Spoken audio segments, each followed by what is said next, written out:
अब सेक्शन 16 ये बोल रहा है पर्सनल बार टू रिलीफ। इसको तुम पढ़ो जरा लैंग्वेज को।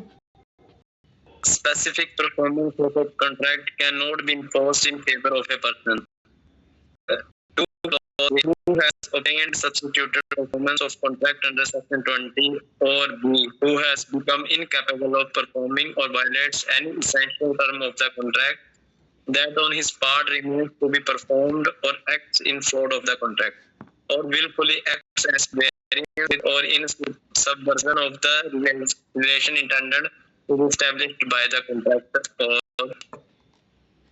C3, who fails to prove that he has performed or has always been ready and willing to perform the essential terms of the contract, which are to be performed by him other than terms of the performance of which has been prevented or waived by the defendant. हाँ ठीक है। इसमें अब क्या बोला गया, personal bar to relief. अब कौन बंदा है जो इसकी स्पेसिफिक परफॉर्मेंस नहीं करा सकता? इसमें स्पेसिफिकली जो बात की गई है वो बात की गई है प्लेंटिफ की, क्योंकि प्लेंटिफ ही चाहेगा ना। कोई कॉन्ट्रैक्ट बना, अगर दूसरी पार्टी अगर उसको परफॉर्म नहीं कर रही है तो प्लेंटिफ ही जाएगा कि वही बंदा जाएगा ना कि जिसको हरासमेंट हो रही है कि हाँ भाई ये परफॉर्म नहीं कर रहा है, तो इस कॉन्ट्रैक्ट को स्पेसिफिकली इन्फोर्स करवाया जाए, है ना। तो अब वो उस बंदा, कौन बंदा है जो नहीं जा सकता है? अगर उस बंदे ने, मैंने उस दिन भी समझाया था कि अगर किसी पर्सन ने उस कॉन्ट्रैक्ट की स्पेसिफिक परफॉर्मेंस जो है थर्ड पार्टी से करवा ली है, ठीक है, सब्स्टिट्यूटेड परफॉर्मेंस समझाया था ना मैंने तुम्हें कल भी, पिछले कल और उससे। हाँ, अगर उसने अपनी परफॉर्मेंस जो है किसी थर्ड पर्सन से करवा ली है तो वो अब जो है इस कॉन्ट्रैक्ट के लिए परफॉर्मेंस के लिए नहीं जा सकता है ना। ये आगे हम सेक्शन 20 पढ़ेंगे ना तो ये तुम्हें क्लियर हो जाएगा कि सब्स्टिट्यूटेड परफॉर्मेंस क्या होती है, ठीक है। उसके बाद इसमें सेकंड पॉइंट बोला गया, who has become incapable of performing और violates any essential terms of the contract that on his part remain to be performed और act in fraud of the contract or willfully act at variance with or in subversion of the relation intending to be established by the contract। और अब इसमें ये बोला गया है कि अगर प्लेंटिफ जो है जिसने कॉन्ट्रैक्ट बनाया है, अगर वो बंदा ही अपना पार्ट परफॉर्म नहीं करता है, जैसे ए और बी में कॉन्ट्रैक्ट हुआ ना, ए ने ही अपना पार्ट कॉन्ट्रैक्ट में परफॉर्म नहीं करा तो वो डिफेंडेंट को, बी को थोड़ी बोल सकता है कि तू अपना पार्ट जो है वो परफॉर्म कर, ठीक है। अगर या तो फिर वो ही कोई ऐसा एक्ट करता है जो फ्रॉड है, फ्रॉडलेंट एक्ट करता है, या फिर जो कॉन्ट्रैक्ट बना है उसकी कॉन्ट्रैक्ट की जो टर्म्स है उसमें कुछ वेरिएंस क्रिएट कर देता है ना, तो वो बंदा जो है वायलेट कर रहा है ना टर्म्स, कॉन्ट्रैक्ट की टर्म्स को वायलेट कर रहा है, तो अब वो बंदा जो है वो परफॉर्मेंस के लिए नहीं जा सकता कि हाँ भाई मेरे इस कॉन्ट्रैक्ट को स्पेसिफिकली एनफोर्स करवाया जाए। समझ गए? अगर नहीं आया मतलब अगर ए नहीं परफॉर्म किया कॉन्ट्रैक्ट, लाइक मैं तुम्हें बताती हूँ, रुको।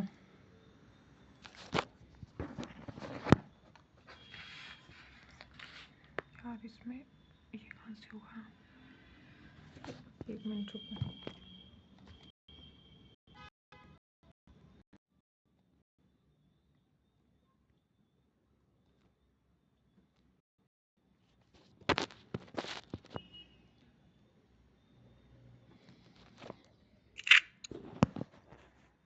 जैसे ना यहाँ देखना, इसमें देखना फॉर एग्जाम्पल ना ए और बी है, ठीक है, इसने इसके साथ कुछ कॉन्ट्रैक्ट किया, ठीक है, इन दोनों का कुछ कॉन्ट्रैक्ट हुआ है। अब ए जो कॉन्ट्रैक्ट, ए ने बी ने जो कॉन्ट्रैक्ट, अब ए जो है ये इतना पार्ट परफॉर्म नहीं करा है,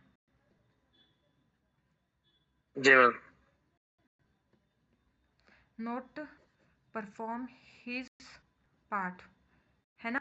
अब ये बंदा अपना पार्ट ही परफॉर्म नहीं कर रहा, अब ए ही नहीं कर रहा है तो वो बी को कैसे कंपेल कर सकता है कि बी अपना करे? फॉर एग्जांपल ए ने बी से ये कॉन्ट्रैक्ट किया कि मैं तुम्हें जो है तुम मेरे घर बना दो, जैसे बी जो है वो कॉन्ट्रैक्टर है और वो उसके साथ ये कॉन्ट्रैक्ट है कि तुम मेरा घर बना दो और मैं तुम्हें जो है 3 लाख रुपए पे करूंगा, ठीक है। अब ए ना बी को पे करी ना बी ने उसका घर बनाया, जो ए जो एडवांस में कुछ पैसे देगा या फिर जो मटेरियल यूज होना है वो ला देगा तभी बी अपना काम शुरू करेगा ना। ना, ए अपना परफॉर्म नहीं करेगा तो डिफॉल्ट कौन है, ए है। तो ए कैसे जा सकता है बी बोलने की बी जो है अपना पार्ट ऑफ कॉन्ट्रैक्ट परफॉर्म करे। ठीक है, समझ इस पॉइंट का मतलब ये है।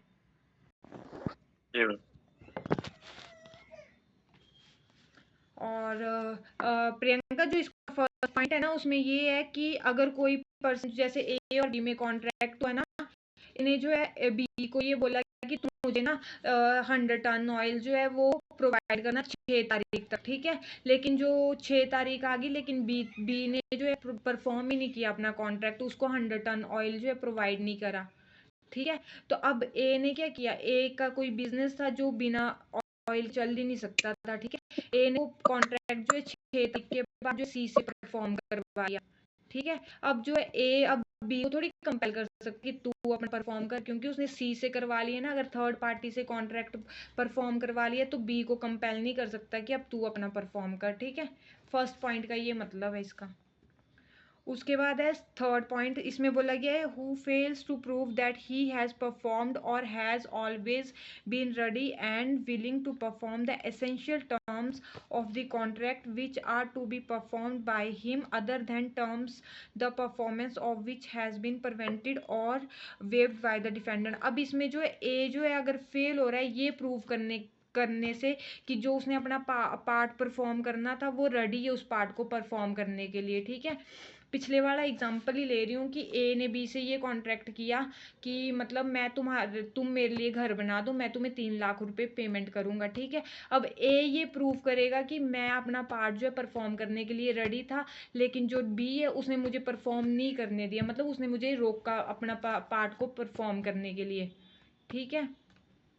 अगर वो प्रूव कर देता है तब तो वो स्पेसिफिकली एनफोर्मेंस के लिए जा सकता है। लेकिन अगर अपना पार्ट को परफॉर्म अगर वो फेल हो जाता है ये प्रूव करने के लिए कि इसने डिफेंडेंट ने मुझे प्रिवेंट किया, रोका अपना पार्ट परफॉर्म करने के लिए, तो फिर वो जो है स्पेसिफिक परफॉर्मेंस के लिए नहीं जा सकता है। क्लियर हुआ third point?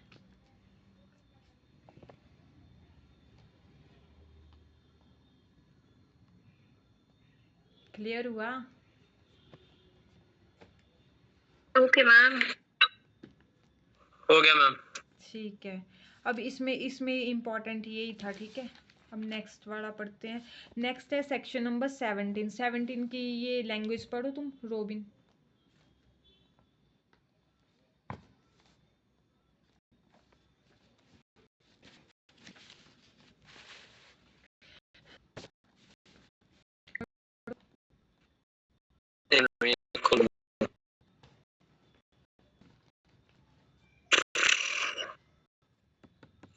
Contract to sell or let property by one who has no title, not specifically enforceable. Suppose one, a contract to sell or let any immovable property cannot be specifically enforced in favor of a vendor or lessor. A, who knowing himself not to have any title to the property has contracted to sell or let the property. B, who though he entered in the contract believing that he had a good title to the property cannot at the time fixed by the parties or by the court for the completion of the sale or letting give the purchaser or lessee a title free from reasonable doubt. ठीक है, Second, the provision of subsection 1 shall also apply as far as may lead to contracts for the sale or hire of movable property. ठीक है। अब इसके जैसा हमने एक section पीछे पढ़ा था, सेक्शन नंबर वो था सेक्शन नंबर 13 था, हाँ 13 था, जिसमें मैंने बताया था कि अगर कोई किसी बंदे के पास टाइटल ही नहीं है, जब आप ऑनर ही नहीं हो और आप बिना ऑनरशिप के कोई प्रॉपर्टी जो है वो थर्ड पर्सन को बेच देते हो, ठीक है ना।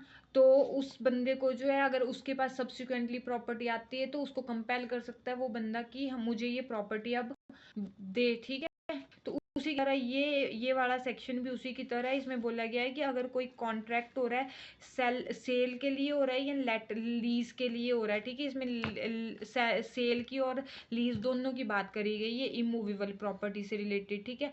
और अब जो वेंडर और लेसर है, जैसे कि जो सेलर है और जो लेसर है, लीज करने वाला बंदा है या जो प्रॉपर्टी को बेचने वाला बंदा है, ठीक है, तो वो उनके फेवर में स्पेसिफिक एनफोर्समेंट नहीं हो सकती है। इसमें ये है कि अगर who knowing not to have any title, उसको पता है कि उसके पास टाइटल ही नहीं है प्रॉपर्टी का, और वो फिर भी ऐसा कॉन्ट्रैक्ट करता है जिससे प्रॉपर्टी को बेचने का, जो उसके पास प्रॉपर्टी है ही नहीं है ना, तो अब वो कोर्ट में जाकर ये नहीं बोल सकता कि इसकी स्पेसिफिक परफॉर्मेंस करवाओ। समझ गए फर्स्ट पॉइंट। जी ma'am.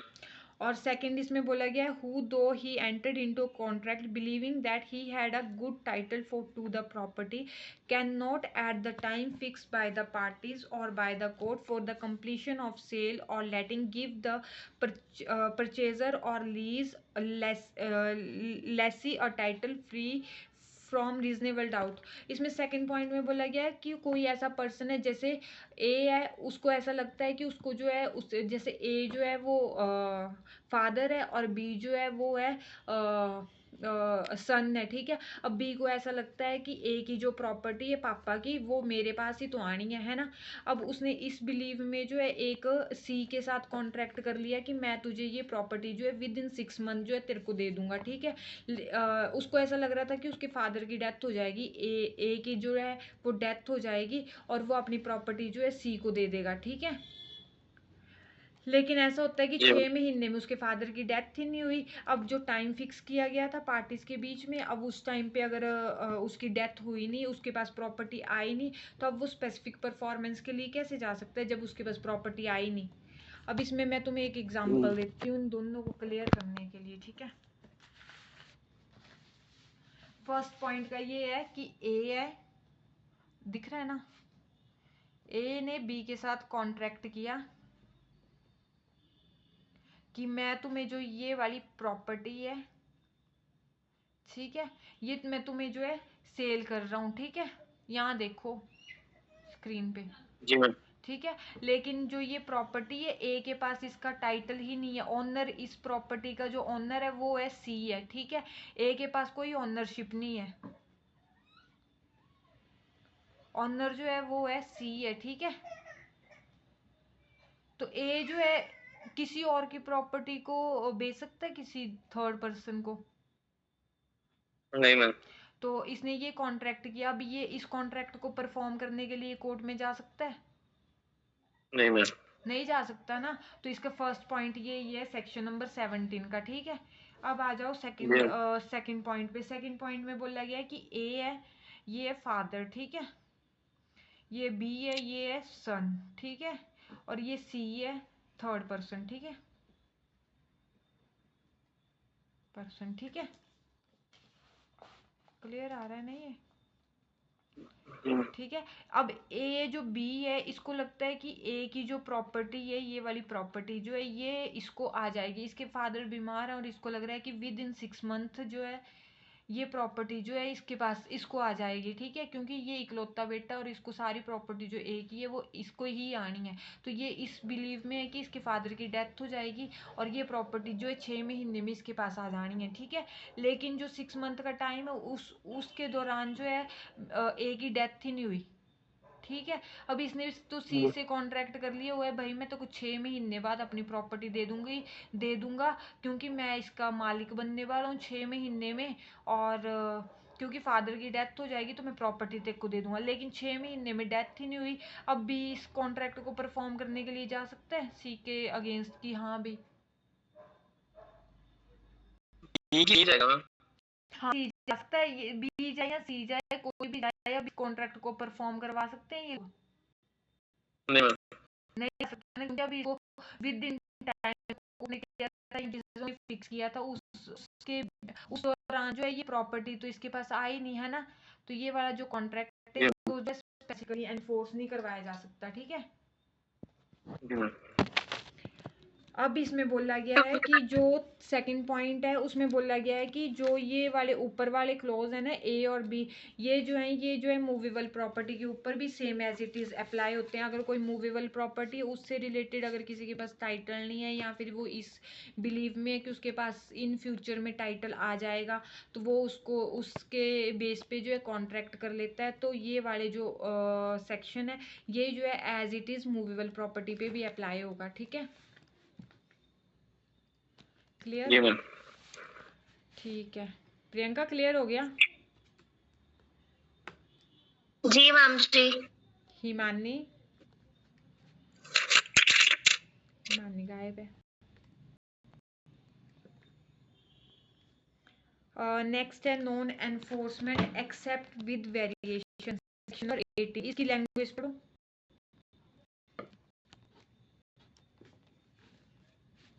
Where plaintiff seeks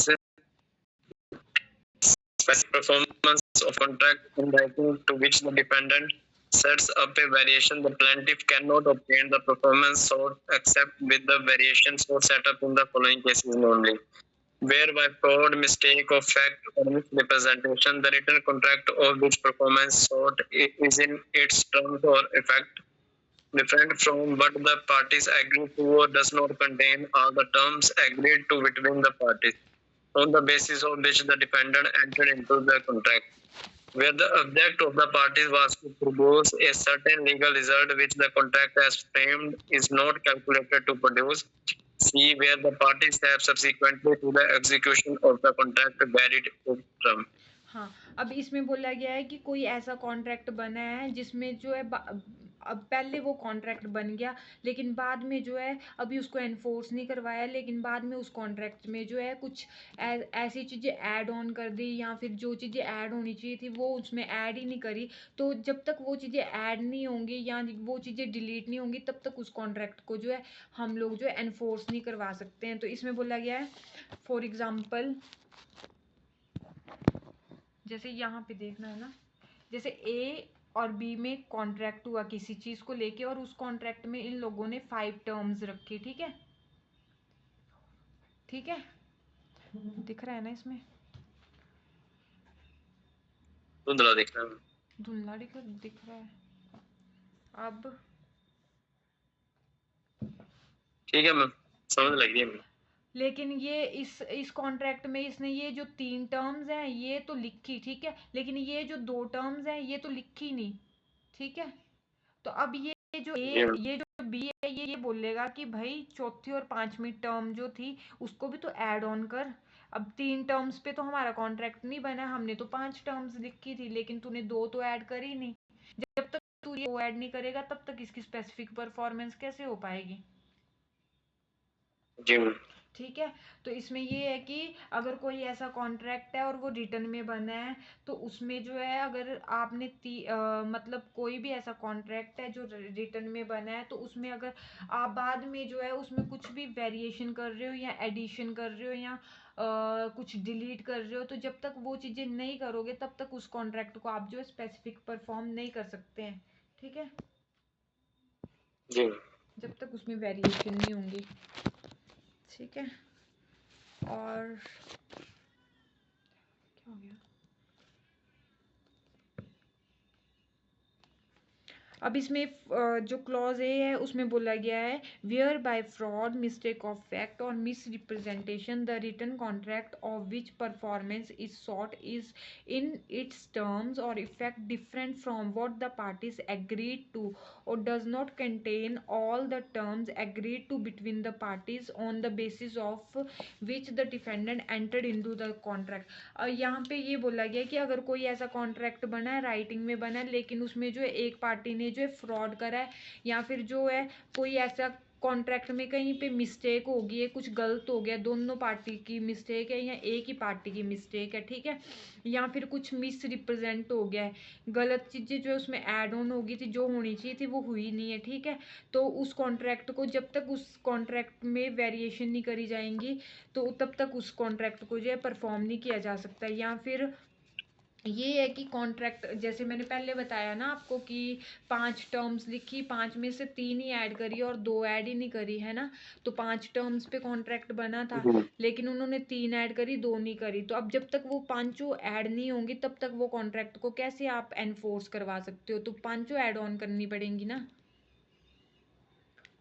ji ma'am. ठीक है। उसके बाद नेक्स्ट है where the object of the parties was to produce a certain legal result which the contract as framed is not calculated to produce. इसमें बोला गया है कि हमने जो कॉन्ट्रैक्ट बनाया, जो कॉन्ट्रैक्ट बना हम उससे चाह रहे थे कि कोई एक लीगल रिजल्ट प्रोड्यूस हो, लेकिन उसका कोई लीगल रिजल्ट नहीं आया, उसका कुछ और ही रिजल्ट आ गया। ठीक है।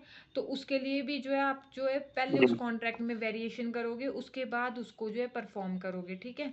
उसके बाद बोल दिया where the parties have subsequently to the execution of the contract varied it terms.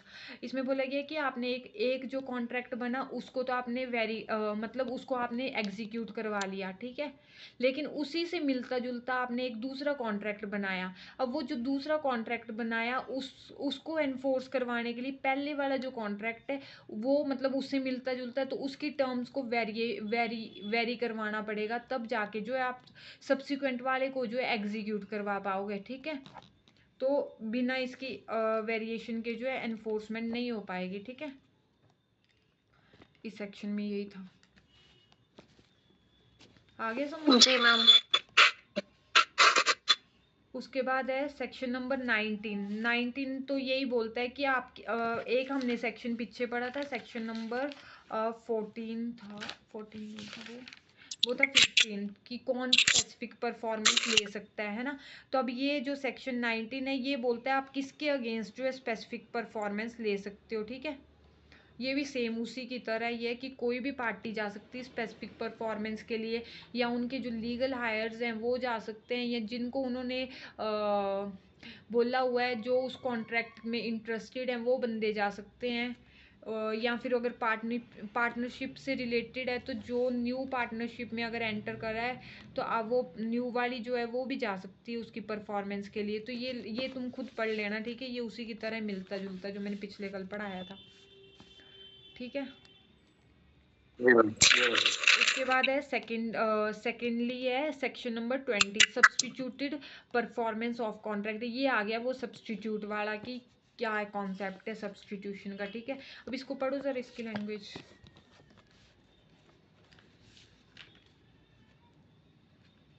Substituted performance of contract without prejudice to the generality of the provision contained in the contract, Indian Contract Act 1872, and except as otherwise agreed upon by the parties where the contract is broken due to non-performance or promise by any party, the party who suffers by which breach shall have the option of substituted performance through a third party or by his own agency and recover the expenses and other costs actually incurred, spent or suffered by him from the party committing such breach.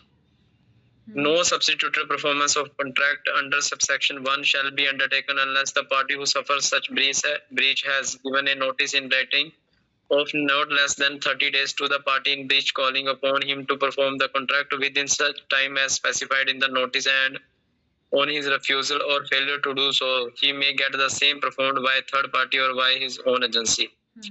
Provided that the party who suffers such breach shall not entitled to recover the expenses and costs under subsection 1 unless he has got the contract performed through a third party or by his own agency. Where the party suffering breach of contract has got the contract performed through a third party or by his own agency after giving notice under subsection 1, he shall not be entitled to claim relief of specific performance against the party in breach. Nothing in this section shall prevent the party who has suffered breach of contract from claiming compensation from the party in breach. हाँ। तो अब इस section में बोला गया कि substituted performance of contract क्या होता है। अगर इसमें बोला गया है कि अगर कोई party contract is broken due non-performance of promise by any party. The party who suffers by such breach shall have the option of substituted performance through a third party or by his own agency and recover the expenses and other cost actually incurred, spent or suffered by him from the party committing such breach. तो अब इसमें यही है कि A और B में contract हुआ, समझाती हूँ तुम्हें।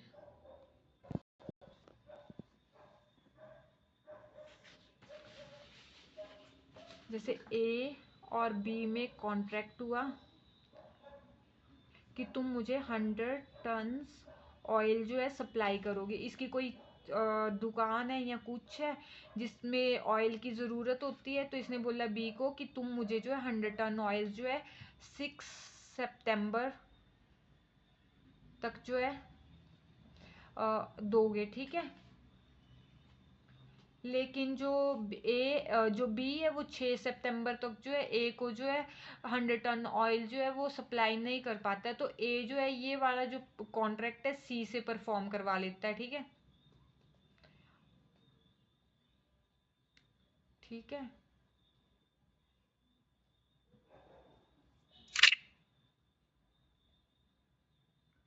ठीक है जी मैम। तो अब जो है ये ए जो है अब बी को ये नहीं बोल सकता कि तुम इसकी परफॉर्मेंस करो, लेकिन जो इसको लॉस है 6 सितंबर तक इसने इसको ऑयल नहीं दिया, क्या पता इसका कितना लॉस हुआ होगा उस दौरान, ठीक है।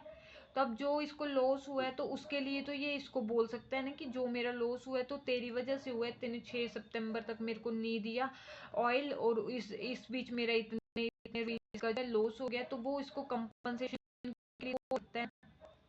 चाहे उसने सी से परफॉर्म करवाया, लेकिन जो इसका लॉस हुआ है उसके लिए कंपनसेशन तो ये बी से ले ही सकता है ना। मैम कौन मैं दोबारा समझाना। जैसे ए है उसका बी के साथ कॉन्ट्रैक्ट हुआ कि तुम मुझे 100 टन ऑयल्स प्रोवाइड करो 6 सितंबर तक, ठीक है। अब इसने 6 सितंबर तक इसको ऑयल प्रोवाइड नहीं किया, ठीक है। अब 10 बी सितंबर ने हाँ बी ने इसको नहीं किया। अब 10 सितंबर को जो है ए ने जो है सी से जो है 100 टन ऑयल ले लिया, जी मैम। ठीक है। अब जो इसको बीच में 4 दिन का जो गैप पड़ा उसके बीच में इसको कितना नुकसान हुआ होगा, है ना।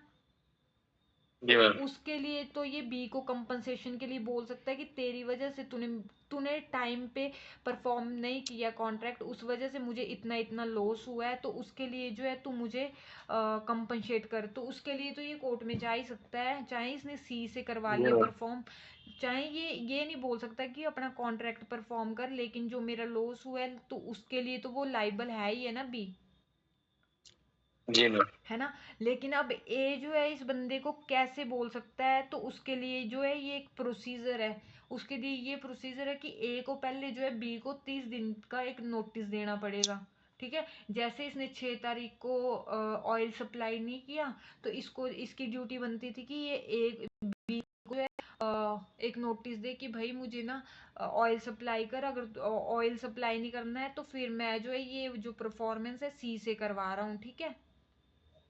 जी मैम। ठीक है, अब इसने 30 डेज का जो है नोटिस दे दिया इसको। अब नोटिस दिया होगा तब ये जो है इसको बी को जो है कंपनसेशन के लिए बोल सकता है। अगर ए ने जो है 6 सितंबर तक वेट किया और 6 सितंबर के बाद 10 सितंबर से सी से परफॉर्म करवा लिया कॉन्ट्रैक्ट, लेकिन बीच में जो है इसने उसको नोटिस ही नहीं दिया कि बी को ये बोला ही नहीं कि तूने भाई मेरे को सप्लाई नहीं किया ऑयल और मेरा इतना इतना नुकसान हो गया, मैंने सी से परफॉर्म करवाया, विदाउट नोटिस होगा तो फिर ये जो है बी को कंपनसेशन के लिए नहीं बोल पाएगा। समझ आया। कितने दिन का मैम टाइम पीरियड है? 30 days, not less than 30 days, जी मैम। ठीक है। तो अब अगर इसने नोटिस दिया होगा तब ये इससे कंपनसेशन क्लेम कर सकता है, अगर नोटिस नहीं दिया होगा तो फिर ये जो है कंपनसेशन क्लेम नहीं कर पाएगा, जी। ठीक। बस इतना ही था इस वाले सेक्शन में। उसके बाद है सेक्शन नंबर 20A। ये जो है ये रिलेटेड है प्रोविजंस इंफ्रास्ट्रक्चर से रिलेटेड है, और ये वाले जो 20A से लेकर 20C तक है ये ऐड ऑन हुए हैं अमेंडमेंट से, 2018 की अमेंडमेंट से, ठीक है। इसमें बोला गया है कि अगर कोई ऐसा प्रोजेक्ट है जो इंफ्रास्ट्रक्चर से रिलेटेड है, फॉर एग्जांपल जैसे कोई सड़कों से, जैसे सड़कें आजकल सड़क वगैरह बन रही है ना, तो अगर आप कोर्ट में चले जाते हो, जैसे कई लोगों की जमीन ली जा रही है ना इसमें, अब वो लोग जी कोर्ट मैम। में जाते हैं और बोलते हैं कि भाई हमारी जमीन ले ली हुई है और इनके ऊपर स्टे लगाया जाए, तो कोर्ट जो है ऐसे ऐसे केसेस में जो है स्टे ग्रांट नहीं करता है। जो इंफ्रास्ट्रक्चर से रिलेटेड है, जो गवर्नमेंट के इससे रिलेटेड है ना, इंफ्रास्ट्रक्चर प्रोजेक्ट से रिलेटेड है, उनके अगेंस्ट जो है कोर्ट जो है इंजंक्शन कभी ग्रांट नहीं करता है। गवर्नमेंट के रिलेटेड वो इंफ्रास्ट्रक्चर या कोई भी? जैसे कोई भी हो इंफ्रास्ट्रक्चर, इसकी एक लिस्ट दी हुई है ना, लास्ट में देखना उसमें आ जाएगा, चाहे वो एनर्जी से रिलेटेड है, सोर्सेज से रिलेटेड है, इसमें एक लिस्ट दी हुई है, उनसे रिलेटेड जो है जो ये है ना, ये लास्ट वाला जो इसका एक शेड्यूल है, यहाँ देखो इसमें ना इन केसेस में जो है वो कोर्ट जो है वो नहीं देता, स्टे ग्रांट नहीं करता है, ठीक है, इंजंक्शन। समझ गए? जी मैम। इन्हीं में नहीं करेगा जो दिया हुआ है? हाँ जी, इन्हीं में दिया हुआ है, उनमें नहीं देगा, लेकिन ये जो शेड्यूल है ये जो है सफिशिएंट नहीं है। गवर्नमेंट इसमें चाहे तो इसमें और चीजें भी ऐड ऑन कर सकती है। अभी तक तो यही चीजें दी हुई है ना, 5-6 जो बताएंगे इसमें, 5 चीजें जो बताई हुई हैं, ट्रांसपोर्ट से रिलेटेड, एनर्जी से रिलेटेड, वाटर एंड सैनिटेशन से रिलेटेड, कम्युनिकेशन से रिलेटेड और सोशल एंड कमर्शियल इंफ्रास्ट्रक्चर से रिलेटेड। लेकिन अगर सेंट्रल गवर्नमेंट चाहे तो इसमें और चीजें भी ऐड ऑन कर सकती है कि कौन कौन सी इंफ्रास्ट्रक्चर प्रोजेक्ट में आएंगे, ठीक है। जी मैम। और इसमें बोला गया है 20B में स्पेशल कोर्ट, अगर इससे रिलेटेड कोई भी केस जाता भी है ना, तो उसके लिए जो है स्पेशल कोर्ट बनाए गए हैं, जो कि स्टेट गवर्नमेंट बनाती है। Chief justice of high court है, उससे कंसल्ट करके जो है वो स्पेशल कोर्ट बनाए गए होते हैं, जो इन मैटर से जो है डील करता है, ठीक है। मैटर तो जा ही सकता है लेकिन स्टे नहीं मिलेगा ना, जी मैम। ठीक है। और बोला गया है इसमें 20C में बोला गया है expeditious disposal of suit, notwithstanding anything contain in the CPC, a suit filed under the provision of this act shall be dispose of by the court within a period of 12 month from the date of service of summon to the defender. अब इसमें बोला गया है कि अगर इस infrastructure project से related अगर कोर्ट में कोई केस आता है ना, तो आप जो है इस केस को विद इन 12 मंथ जो है इसको डिस्पोज ऑफ करना है, ठीक है। ये नहीं कि इसको लिंगर ऑन करना है। अगर आपको इसको अगर मान लो एक्सटेंड भी करनी है इसकी प्रोसीडिंग्स, तो सिर्फ आप 6 मंथ तक कर सकते हो, उससे ज़्यादा नहीं कर सकते हो। और अगर 6 मंथ भी करनी है तो वो उसमें भी कोर्ट को फिर जो है रीज़न रिकॉर्डिंग राइटिंग में रीज़न देने होते हैं कि क्यों हम इसको 12 मंथ्स में जो है कंप्लीट नहीं कर पाए। समझ गए? जी मैम।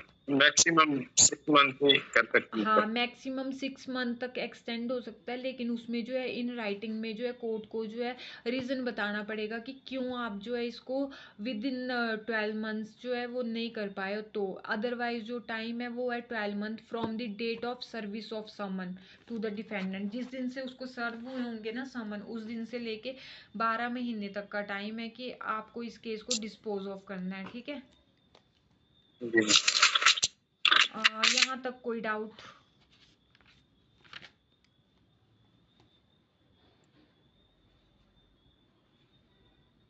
किसी को भी कोई डाउट हो?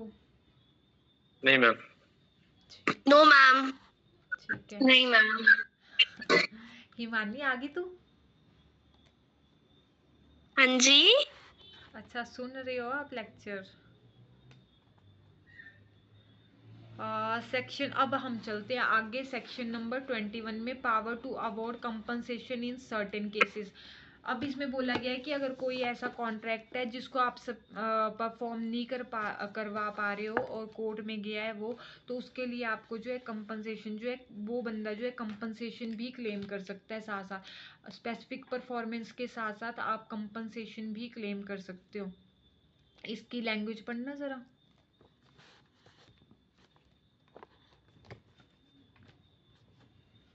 रोबिन आप ही पढ़ो, इन लोगों ने नहीं पढ़ना है।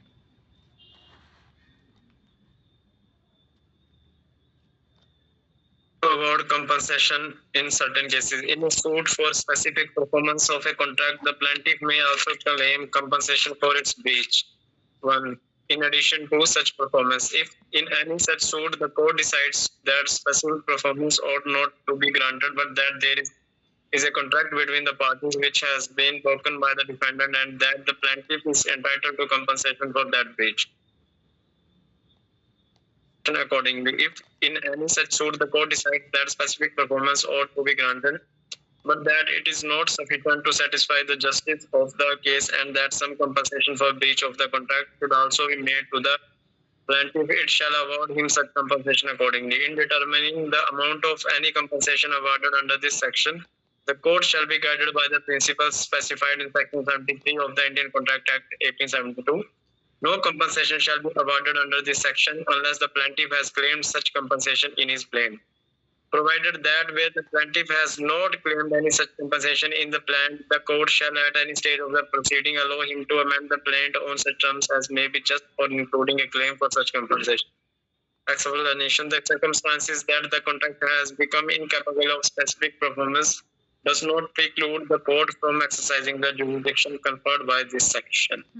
अब इसमें बोला गया है कि अगर कोई जैसे ए और बी में कॉन्ट्रैक्ट हुआ, बी जो है वो परफॉर्म नहीं कर रहा है, तो ए गया कोर्ट में, ठीक है, कि इसकी स्पेसिफिक परफॉर्मेंस करवाई जाए। अब कोर्ट से जो है ए जो है सिर्फ स्पेसिफिक परफॉर्मेंस ही नहीं लेगा, वो साथ साथ में जो है कंपनसेशन भी क्लेम कर सकता है उसके इस परफॉर्मेंस से जो उसको नुकसान हुआ है, उसके लिए जो कंपनसेशन बनता है वो भी इस सेक्शन के अकॉर्डिंग जो है वो कंपनसेशन भी क्लेम कर सकता है, ठीक है। और इसमें बोला गया है कि अगर कंपनसेशन जो क्लेम की जाएगी, वो जो अवॉर्ड की जाएगी, वो की जाएगी section 73 of Indian contract act के अकॉर्डिंग। जो इंडियन कॉन्ट्रैक्ट एक्ट हम पढ़ेंगे ना, तब जो सेक्शन 73 है उसमें पढ़ेंगे कि क्या गाइडिंग प्रिंसिपल है जिसके अकॉर्डिंग जो है कंपनसेशन दिया जाता है, ठीक है। और बोला गया है इसमें कि कंपनसेशन तब तक आपको नहीं मिलेगा अगर आपने अपनी प्लेंट में उसको क्लेम नहीं किया होगा। जब हम कोई भी केस करते हैं तो हम एक प्रेयर में एक प्रे करते हैं कि हमें इसमें जो जो रिलीफ मिलते हैं वो सब दिए जाएं, अलॉन्ग विद कंपनसेशन के लिए भी हम प्रे करते हैं, है ना। तो जब तक आप प्लेंट में उस चीज़ को मांगोगे नहीं तब तक नहीं दिया जाएगा। लेकिन अगर आपने उस प्लेंट में अगर आपने कंपनसेशन नहीं मांगा है तो आप बाद में उस प्लेंट को अमेंड भी कर सकते हो, ठीक है। और इसमें ये जो एक्सप्लेनेशन है वो बोलता है the circumstances that the contract has become incapable of specific performance does not preclude the court from exercising the jurisdiction conferred by this section।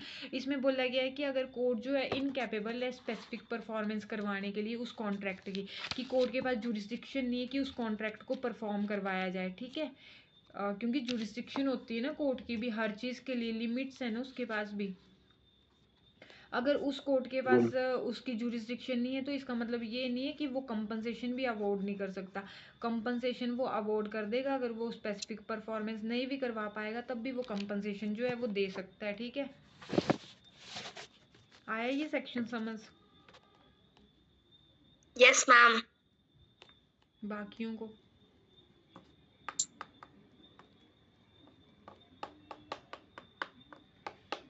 Priyanka,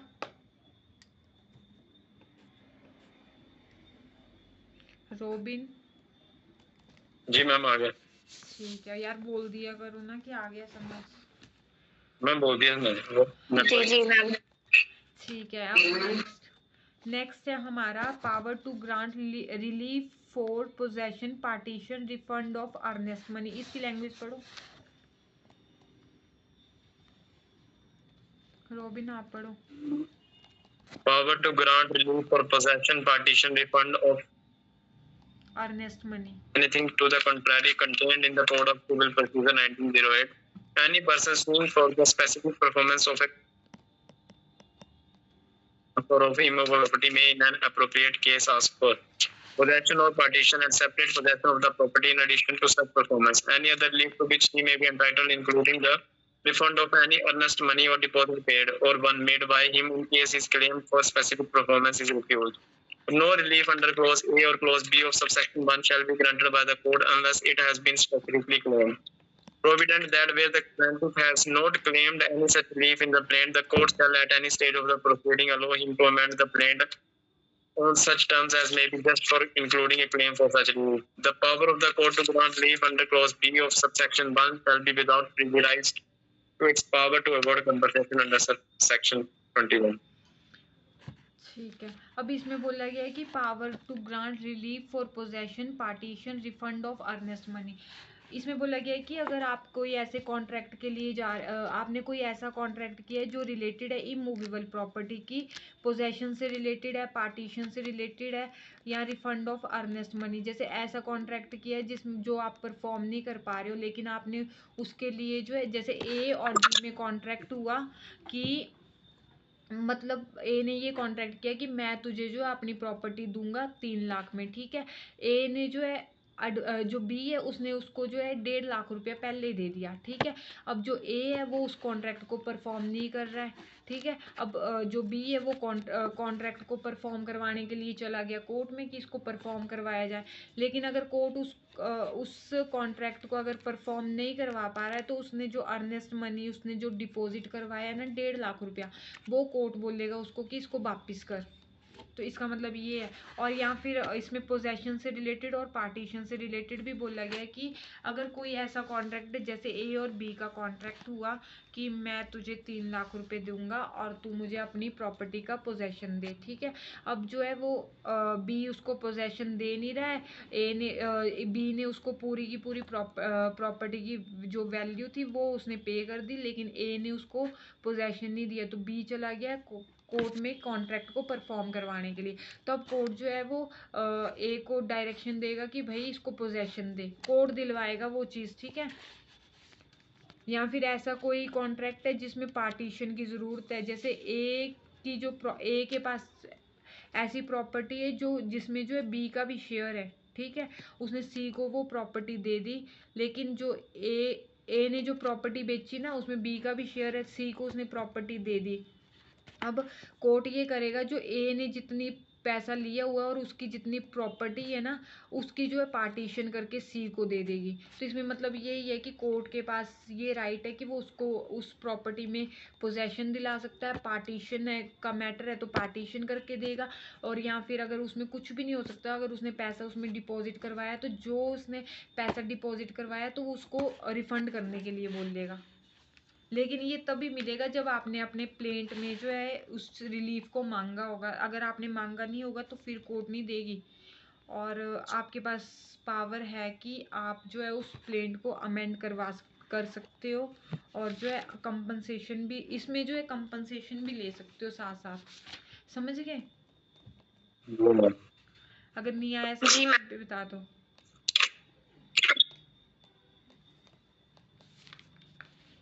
आ गया ना समझ? जी मैम। ठीक है। अब नेक्स्ट सेक्शन जो है वो बोलता है liquidation of damages not a bar to specific performance. इसमें जो है पिनल लॉ के बारे में बताया गया कि अगर कोई ऐसा कॉन्ट्रैक्ट है जिसमें आपने कॉन्ट्रैक्ट में ही बोला था कि अगर तू ये परफॉर्म नहीं करेगा तो तेरे को इस तरह की सज़ा दी जाएगी, ठीक है। अब इसका मतलब ये नहीं है कि अगर आपने उसमें कॉन्ट्रैक्ट में लिख दिया कि हाँ भाई अगर तू परफॉर्म नहीं करेगा तो तेरे को ये सज़ा दी जाएगी। अब सज़ा तो उसको मिलेगी साथ साथ उसको कॉन्ट्रैक्ट भी परफॉर्म करना पड़ेगा।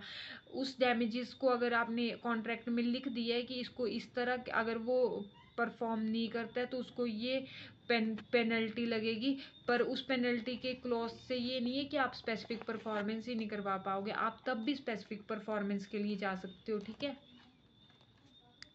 समझ आया? थोड़ा इसको बताना। इसमें जैसे ना मैं बताती हूँ, जैसे फॉर एग्जांपल ना ए और बी ने कॉन्ट्रैक्ट किया और कॉन्ट्रैक्ट में जो है यहाँ पे टर्म्स डाल दी, ठीक है, टर्म्स लिख दी, ठीक है।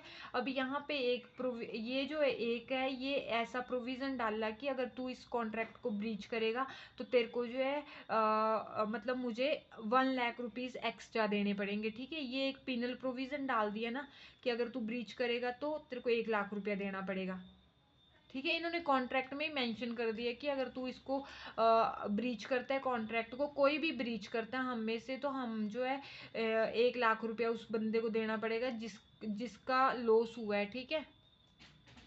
जी मैम। ठीक है। अब इस प्रोविजन के डालने से ये मतलब नहीं है कि ये कोर्ट में जाके ये नहीं बोल सकता कि तुम इस कॉन्ट्रैक्ट की स्पेसिफिक परफॉर्मेंस नहीं करवा सकते। अब भी ये अगर मान लो इसमें बी ने जो है ब्रीच कर दिया, ठीक है, कॉन्ट्रैक्ट को, ठीक है। अब ए जो है कॉन्ट्रैक्ट, ए जो है वो जाएगा कोर्ट में और बोलेगा कि जी इसने तो ना इस कॉन्ट्रैक्ट का ब्रीच किया और मैंने इसको ये बोला था अगर ब्रीच होगा तो हम 1 लाख रुपया देंगे, जो भी ब्रीच करेगा उसको 1 लाख रुपया देना पड़ेगा, ठीक है। तो जी मैम। अब भी जो है ए जो है कोर्ट में जाके स्पेसिफिक परफॉर्मेंस तो लेगा ही लेगा। इसका मतलब ये नहीं है कि ये प्रोविजन डालने से इसका स्पेसिफिक परफॉर्मेंस का राइट खत्म हो जाएगा। समझ आया? जी मैम। नहीं आया तो दोबारा पूछ लो। स्पेसिफिक परफॉर्मेंस में वो मेनली यही बोलेगा कि कॉन्ट्रैक्ट कंप्लीट कर। हाँ, कॉन्ट्रैक्ट को पूरा कर। इस जी मैम। प्रोविजन के डालने से कि भाई तू ब्रीच करेगा तो क्या भाई, इसका मतलब ये नहीं है कि ये इस चीज से मुक्त हो गया, अगर ब्रीच कर दे तो इसको परफॉर्म नहीं करना पड़ेगा, इसको तब भी परफॉर्म करना पड़ेगा। समझ गए? जी मैम। हाँ, तो इसका मतलब ये था। उसके बाद है section number 24, bar of suit for compensation for breach after dismissal of suit for specific performance. The dismissal of suit for specific performance of a contract और part thereof shall bar the plaintiff right to sue for compensation for the breach of such contract or part as the case may be, but shall not bar his right to sue for any other relief to which he may be entitled by reason of such breach। अब इस वाले section में ये बोला गया है कि जैसे ए ने जो है बी के खिलाफ केस किया कि इसने अपना कॉन्ट्रैक्ट परफॉर्म नहीं किया, तो इसको बोलो कि कॉन्ट्रैक्ट को परफॉर्म करे, ठीक है। लेकिन कोर्ट को ऐसा लगा कि कोर्ट को लगा कि नहीं भाई ये तो केस बनता ही नहीं है, ठीक है। कोर्ट ने वो जो सूट था वो डिसमिस कर दिया, ठीक है। तो अब ये नहीं बोल सकता ए कि मुझे इसमें कंपनसेशन दिलाओ। अगर वो सूट डिसमिस हो रहा है ना, तो इसका मतलब ये है कि उसका कंपनसेशन लेने का राइट भी खत्म हो गया, ठीक है। जी मैम। लेकिन जी। ये है कि अगर उसको अदर किसी और एक्ट में या अदर कोई और रिलीफ मिल रहा है ना, तो वो उसको क्लेम कर सकता है। लेकिन अगर इस सूट के मतलब इस सूट के डिसमिस होने से जो है उसको कंपनसेशन का राइट जो है वो भी खत्म हो जाएगा। बाकी अदर कोई रिलीफ है उसके पास तो वो क्लेम कर सकता है, पर ये कंपनसेशन क्लेम नहीं कर पाएगा अगर उसका सूट ही डिसमिस हो गया तो। आया समझ? जी मैम। तो आज हम यहीं तक की करते हैं।